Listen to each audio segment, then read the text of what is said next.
தமிழ்நாடு அரசு ஊழியர்கள் மற்றும் ஆசிரியர்களுக்கான பங்களிப்பு ஓய்வூதிய திட்டம் தொடர்பாக 2024-25 நிதியாண்டுக்கான கணக்கு தாட்கள் ஜூலை 7ஆம் தேதி காலை 10 மணிக்கு வெளியிடப்படும் என கருவூலம் மற்றும் கணக்குத்துறை இயக்குநரகம் அறிவித்துள்ளது. இந்த அறிவிப்பு அரசு ஊழியர்களிடையே பெரும் எதிர்பார்ப்பை உருவாக்கியுள்ளது. சிபிஎஸ் திட்டம் தமிழக அரசு ஊழியர்களுக்கு வழங்கப்படும் ஓய்வூதிய திட்டமாக அமலில் உள்ளது.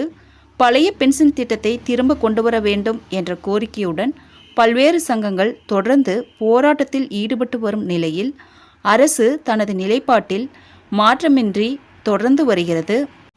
தற்போதைய சூழலில் பங்களிப்பு ஓய்வூதிய திட்ட கணக்கு நாட்கள் வெளியிடப்படுவது ஊழியர்களுக்கு பங்களிப்பு விவரங்களை தெரிந்து கொள்ள உதவியாக இருக்கின்றது.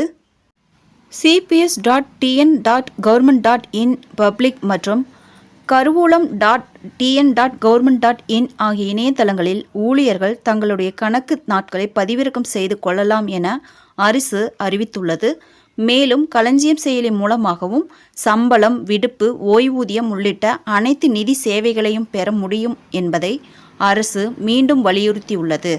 இந்த களஞ்சியம் செயலி 2025 ஜனவரி 1 முதல் முழுமையாக செயல்பாட்டில் வந்துள்ள நிலையில் தற்போது சிபிஎஸ் கணக்கு நாட்கள் வெளியீடு மூலமாக அதன் பயன்பாடு மேலும் விரிவடைகிறது. அரசு ஊழியர்கள் மற்றும் ஆசிரியர்கள் தங்களது பங்களிப்புகள், வட்டி கணக்கீடு உள்ளிட்ட தகவல்களை நேரடியாக அறிந்து கொள்ள இந்த நடவடிக்கை உதவிகரமாக அமையும். நண்பர்களே, தமிழக அரசு செய்திகளை உடனுக்குடன் தெரிந்து கொள்ள என்னுடைய ஜெனிடாசாட் சேனலை சப்ஸ்கிரைப் பண்ணுங்கள். நன்றி, வணக்கம்.